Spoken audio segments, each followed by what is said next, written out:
Была, значит, конференция в Доме писателей, и все, кто не выходил выступать, это была Лариса Алавердян, это Харатян была, священник какой-то пришел, и все стали нам рассказывать, что с нами делали в Баку.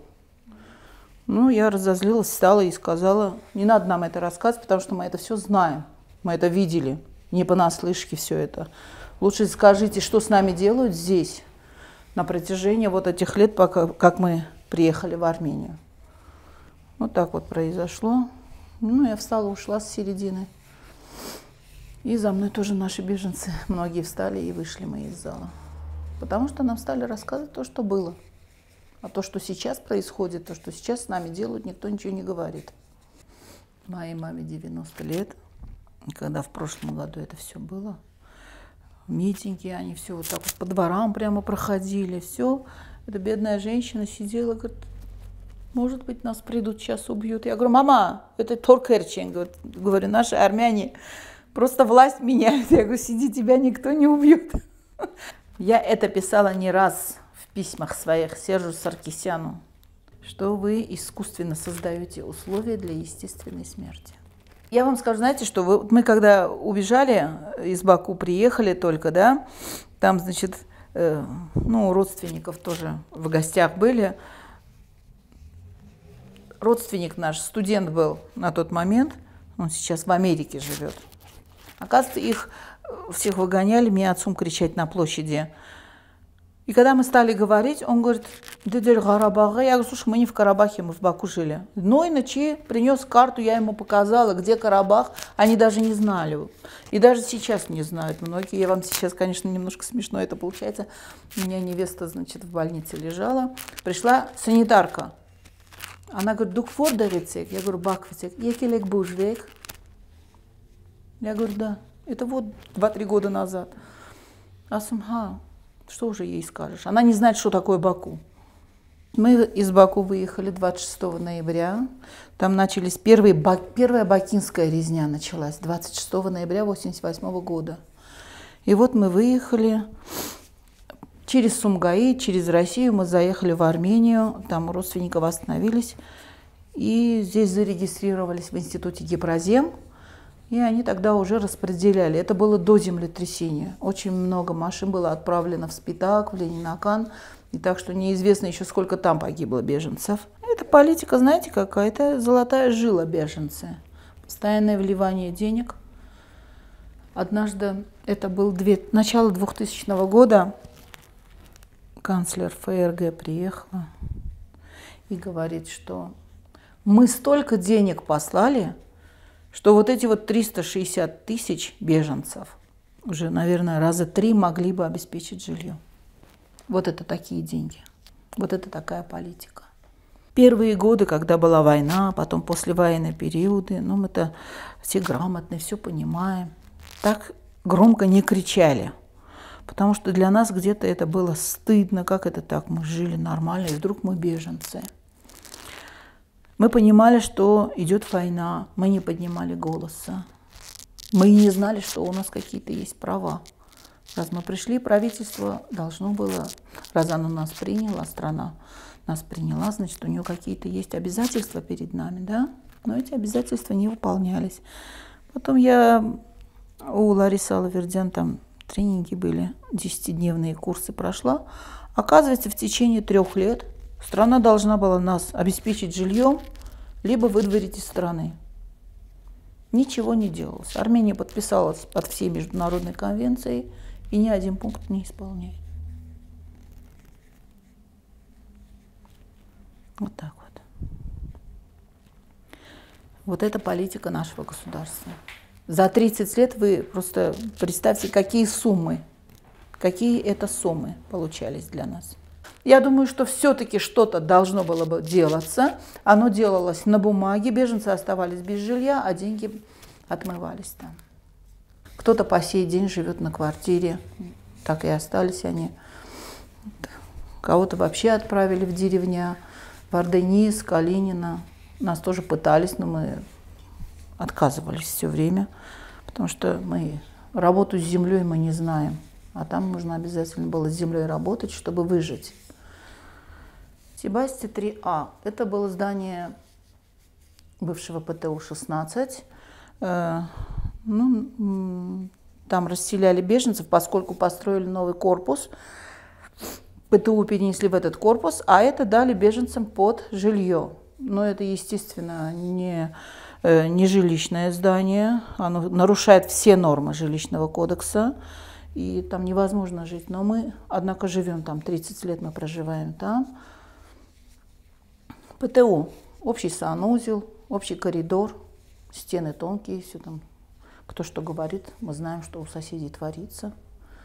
В 2003 году, значит, наше правительство продало наше здание Армяно-Российскому университету Махитар-Гош. И с тех пор начались наши проблемы.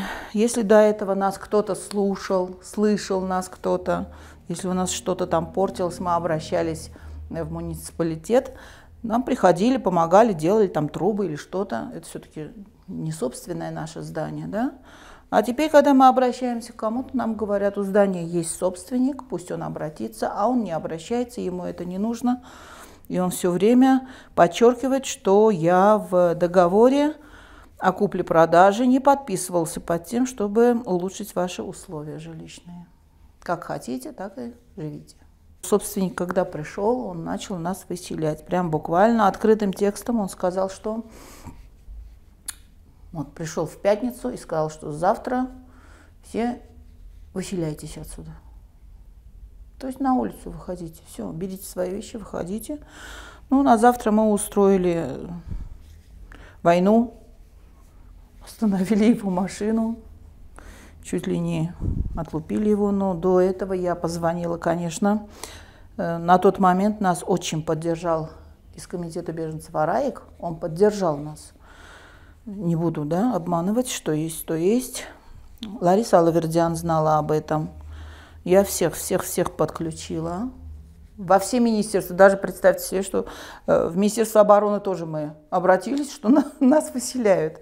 Но, конечно, на тот момент самое первое, что сделали, это из нашей милиции пришли, значит, наш участковый и 2 сотрудников. И, значит, сказали ему, это наши жильцы. 15 лет они здесь проживали, на тот момент 15 было.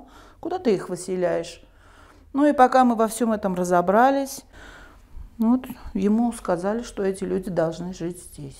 Ну, на каких условиях, мы не знаем. Может, ему что-то платят, может, его от чего-то освобождают от каких-то платежек. Но мы там проживаем, значит, продолжаем, вернее, жить. Коммунальные, конечно, мы сами платим. А так... Бывают, конечно, трения всегда. Там справку взять или... куда-то нужно справку, обязательно через него мы должны пойти в муниципалитет наш, и без него никто нам справку не даст. Там, в общем, он участвует в наших списках. Старый директор, когда передавал ему дела, забыл записать жительницу нашу, которая тоже с 1988 года живет там. И он постоянно ее не вписывает. Мы, наверное, года 4 бегали в комитет беженцев, оттуда приносили справки, что она на самом деле здесь живет. Он все, ему неинтересно кого-то прописывать, понимаете, лишний человек – это лишние деньги. Мы не знаем, там внутренний какой-то договор, но наш договор, который у нас есть на руках, там отмечено, что в случае выселения он должен обеспечить нас жильем. Понятно, да, это все лишний человек, лишняя квартира. Поэтому он все пытался сократить наши списки. Мы за каждого нашего беженца всей группой нашей вставали, боролись грудью и всеми частями тела. Я не приняла гражданство, я до сих пор в статусе беженца. У нас в здании 3 человека, которые не приняли гражданство. Наш сосед выезжал, он хотел выехать в Россию. Ему нужно было бы сначала пойти в посольство России. Там должны дать разрешение, чтобы он въехал в эту страну. Но после этого ему кто-то должен из России, в какой город он хочет, прислали визу. На основании этой визы он должен поставить визовую печать, которая почему-то стоит около $130. И только потом он может выехать. Хотя в нашем паспорте, в беженском, в проездном написано, что настоящий документ действителен в любом иностранном государстве. Ну, почему-то вот наш выезд. И вот поэтому, наверное, многие беженцы приняли гражданство, не осознавая того, что человек не может быть в двух статусах: и беженцем, и гражданином. Вот ООН работает сейчас только с теми беженцами, которые остались в статусе. Это сказывается, знаете, на чем? Вот есть такая общественная организация «Миссия Армения». Если раньше все могли пользоваться медикаментами бесплатными, сейчас только те, кто остался в статусе беженца. Когда новая власть у нас с прошлого года мая началась, мы тут же написали, прямо буквально на второй день написали Пашиняну письмо. Конечно, он дал делу ход. Мы ему написали, что на протяжении 30 лет мы пишем, и нам отвечают, что денег не выделяется на жилье. Мы просим вас вмешаться. На тот момент был Еганян, и буквально через месяц Еганян ушел. Пришел Армен Казарян. Ну вот мы с ним встретились, он выслушал нас все, и на письмо наше ответил. Опять тот же самый текст, что денег нету. Потому что нету денег, не выделяют, из бюджета нам не выделяют деньги. А те дотации, которые приходят для беженцев, они входят в общую казну государственную. Куда деваются эти деньги, до нас не доходят. Однажды в 2014 году даже был такой случай. В феврале месяце к нам пришли, перерегистрировали нас всех. В общем, и, значит, задают такой вопрос. Кстати, пришла рабочая группа представителей из 4 министерств. Это было Министерство финансов, Кадастр, Комитет беженцев и Управление по управлению государственным имуществом. И вот они нам стали хором предлагать сертификаты. Вы хотите сертификаты? Мы, конечно, хотим. Да. Уехали, потом снова позвонили. Вы точно хотите все сертификаты? Мы сказали да. Сказали, что до 20 апреля 2014 года, это февраль месяц, наш вопрос решится. И стали у нас просить ксерокопии наших паспортов. Я, конечно, сказала, что ни один человек вам не даст ксерокопию, потому что это документ, на наше имя вы сможете что-то сделать, мы не знаем, но есть махинации, которые можно сделать на ксерокопии паспорта. Прошло 20 апреля, 20 мая, 20 июня. Я написала письмо, и Бахшиян из территориального управления нам отвечает, что денег нет. Я снова пишу письмо. Если денег нет, почему приходила рабочая группа и предлагала нам сертификаты? Нам снова сказали, что это было для того, чтобы учесть, сколько беженцев. Для того, чтобы учесть, сколько беженцев, существует комитет беженцев, где можно нажать на 3 кнопки и узнать все данные о всех беженцах. И вот так вот мы пролетели. Теперь, потом я из своих источников узнала, что в этот год было выделено 70 сертификатов. До нас они так и не дошли. Зарабатывал на этом, конечно, комитет беженцев зарабатывал. У меня есть знакомые такие в Ленинакане, которые 3 раза получили коттеджи. И до сих пор Ленинакан в бедственном положении. Если бы, конечно, 3 раза получили бы разные люди, уже поменьше стало бы, наверное, беженцев. Они получают, продают и делятся с теми, кто им дал. При Еганяне еще я спросила у Еганяна, я говорю, а где же эти деньги, которые он получает? Он говорит, эти деньги идут на разные программы, кройка, шитье, английский, армянский, хотя никто этим не может пользоваться. Даже если взрослый человек идет куда-то на эти курсы, вы по возрасту не подходите. Какой возраст, если человек хочет научиться чему-то? Это все делалось для галочки, отмывание денег было.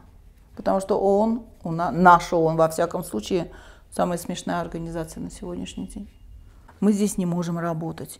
30 лет назад кто приехал, сейчас им по 50 лет. На тот момент мы приехали, мы не знали хорошо армянский язык. Да, мы знали, мы общались, речь была, но писать и читать мы не умели. Документацию резко перевели все на армянский язык.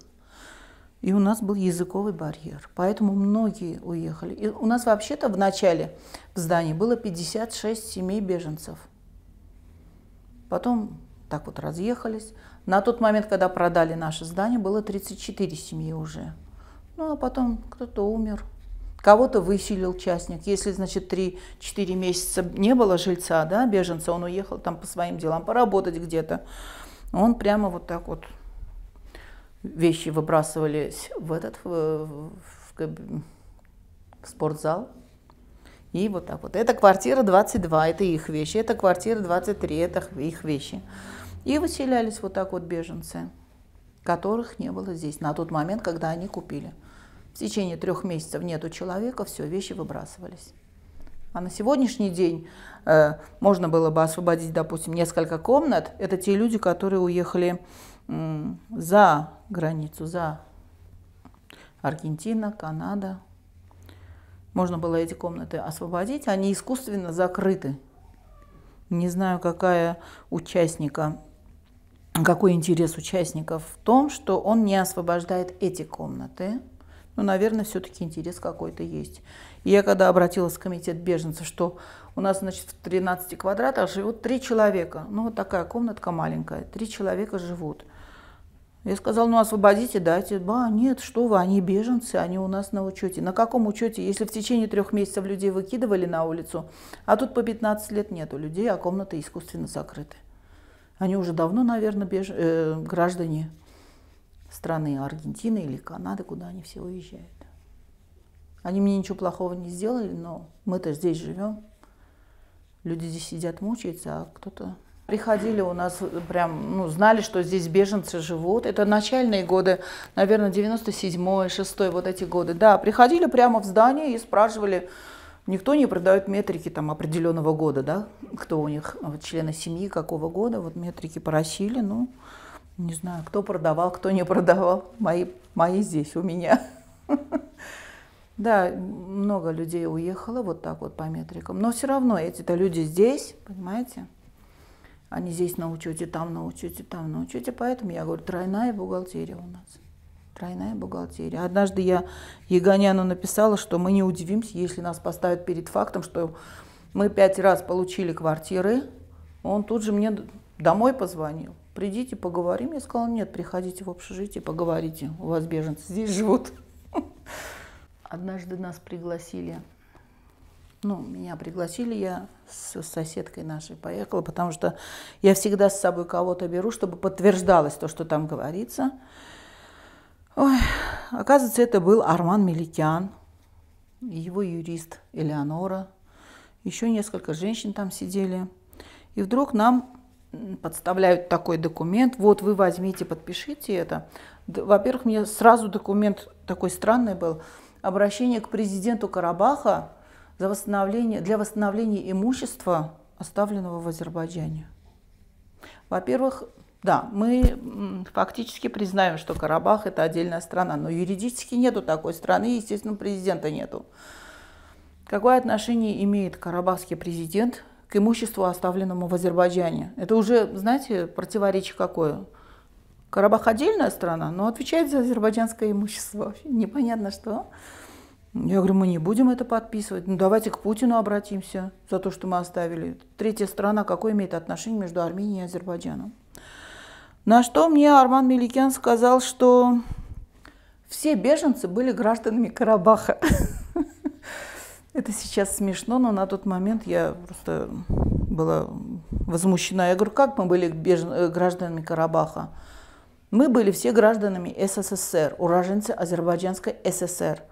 Какие мы граждане Карабаха? Ну вот у нас такая программа, мы хотим всех беженцев. Мы решили, мы, не знаю, кто мы, но говорил Арман Меликян, что каждому беженцу полагается 1 гектар земли в Карабахе, и мы вот хотим, чтобы беженцы переселились туда. Я сказала, что мы против. Я никогда за свое общежитие не говорю, потому что 34 семьи. Но я говорю, в данном случае мы не собираемся туда идти. Не потому, что Карабах – это какое-то страшное место. Просто мы убежали сюда, ты вешаешь нас на Карабах. Потом я обратилась к Араику. Я говорю, Араик, это что за документ? Да, он говорит, это не то, что нужно, не подписывайте, все. И, значит, была тогда программа «Вместе» из Москвы, она велась. Значит, московские журналисты приезжали. И Араик прямо там сказал, что вот такой гуляет документ. Я обратился к Карабахскому комитету беженцев. Они сказали, у нас 11 тысяч беженцев, мы не можем их сами расселить. Куда еще к нам, ереванских беженцев? по поводу этого, что Карабах, мы были беженцами, гражданами Карабаха. Там, значит, одна женщина, вот я сейчас не помню, из какого она общежития. Она говорит: ой, а я подписала за все наше общежитие. То есть вот так вот один человек брал и подписывался за всех своих жильцов. Я сказала: если бы вы жили в моем общежитии или за меня подписались бы, вы бы сейчас уже не здесь сидели. Какое вы имеете право за кого-то подписываться? Вот так вот подписывалось это все. Нормальный человек никогда не подпишет документ, предназначенный для президента Карабаха. Ну, в общем, смешной документ какой-то, очень неграмотный. С одной стороны, ты подтверждаешь, что Карабах отдельная страна, и в то же время за имущество, оставленное в Азербайджане, он должен отмечать. То есть ты уже подтверждаешь обратное, да, что ты относишься к Азербайджану. Вот такой смешной документ был. Люди очень хотели бы жить хорошо и адаптироваться, но это все упиралось во что-то. Например, я армянский язык научилась писать и читать по-армянски со своими детьми. Они в школу пошли здесь в 1 класс, я с ними вместе научилась писать и читать. Вы понимаете, это возраст тоже. Чем моложе человек, тем легче он, да, что-то принимает, язык учит. Ну, многие сейчас, те, которые приехали русскоязычные, на тот момент им было 40-50, им не до этого было. Они работали, чтобы кормить своих детей. Им не до курсов было, им не до чего было. Поэтому вот такая ситуация сложилась, что многие уехали даже из-за того, что работать могут люди, а языка не знают и не могут устроиться где-то работать. И в основном у нас там, знаете, работники были инженерно-технические, да, все городские в основном были мы. Я сама инженер-технолог, обработка металлов, резание, но где мне здесь работать? Я сидела, чертила. Сейчас, конечно, все это уже запрограммировано, все делается. Но хочу сказать, что люди были с такими профессиями, где они здесь не могли устроиться. Вы знаете, я работала вот на заводе, завод по выпуску запасных частей, станкостроение, да? Половина наших работников сейчас, они в Сургуте живут. Они пошли, там открыли свои цеха, и сейчас они сами собирают блоки газораспределительных аппаратов. Это вот моя стихия, где я работала, знаю об этом. Поэтому и языковый барьер, и то, что на тот момент все позакрывалось, работать негде было, были такие, да, хаморегены цех, там еще что-то, кафе, шмаве, вот такие вещи.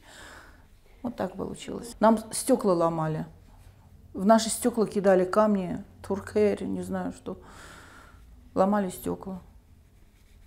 Нас не принимали. Мы с вами были в гостинице «Себастья», рядом дом. Тоже общежитие, да, уже приватизировали люди, все. И, значит, прямо под домом стали вести какие-то строительные работы. Люди пожаловались, они просто пожаловались, что ночью хотя бы не работаете, потому что люди все работают. Ночью надо отдохнуть, чтобы днем пойти на работу. Там, значит, мужчину одного, они просто из-за этого уже стали все бояться. В подъезде подловили, вот так вот мешок на голову, и так избили, что глаз выбили беженцу одному, который подписал вот ту бумагу, где он жаловался. Люди боятся. Я сама несколько раз отправляла журналистов Сисьяна, да, улица Сисьяна, там, значит, из гостиницы «Себастья» переселили туда беженцев. Ну, это старая музыкальная школа, это дом вообще без всякого фундамента построен, прямо на земле люди живут. Эти журналисты пришли, им никто дверь не открыл. Люди боятся, потому что их туда насильно заселили. Я бы очень хотела, чтобы мой старший сын пошел, допустим, в русскую школу, да, на тот момент. Но мне сказали, я по 6 часов делала домашнее задание для 1 класса. Мы переводили сначала на русский, делали на русском задание, потом переводили на армянский, потом только переписывалось это все. По 6-7 часов мы сидели со словарями. Все равно нас до сих пор недолюбливают. До сих пор. И власти, как мы приходим уже вот так, опять эти беженцы. В мэрии однажды тоже мы вот так вот с нашим жилищным вопросом поперлись туда, письмо написали, и нас пригласили на собеседование. По-моему, Амян был, не помню фамилию, Амян, по-моему, или Аравьян был. Все, у меня в письмах есть эти фамилии. Нам сначала сказали, что вы к нам не относитесь. Я говорю, как мы к вам не относимся? Мы же не беженцы Октябряна, мы беженцы города Еревана. У вас же градостроение, через мэрию все это делается. Ба, нет. Потом нам сказали, что инчу экстерминация, Русастан. Русостан. Все, говорят, кто уехал в Россию, там хорошо устроились. Я сказала, что наши деньги уже проели, и теперь вы нас высылаете в Русостан. Мы здесь останемся. Мои дети не хотят, мои взрослые 2 парня, они не хотят уезжать в Русостан. Вот так нам в мэрии. Вы говорите правительственные отношения, я вам говорю. Когда принимался бюджетный план в ноябре месяце прошлого года на 2019 год, когда Армен Газарян начал говорить, что вот беженцы большая проблема, что без жилья, и вдруг заместитель министра территориального управления сказал, что какие беженцы из Азербайджана, у нас нету беженцев. Ну, мы быстренько прошлись по всем общежитиям, написали плакаты «Мы есть, мы живы», и вышли перед зданием правительства, встали, чтобы нас видели, что мы есть на самом деле. Потому что я считаю, что это некомпетентный человек может только сказать, что беженцев нету. Кстати, в компасе беженца написано, что приватизация для беженцев должна состоять бесплатно, проходить бесплатно.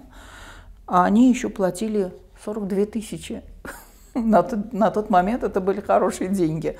42 тысячи они платили, чтобы приватизировать это жилье. Заставляли. Причем как заставляли? Пугали, запугивали, душили, пистолет прикладывали. И такое было.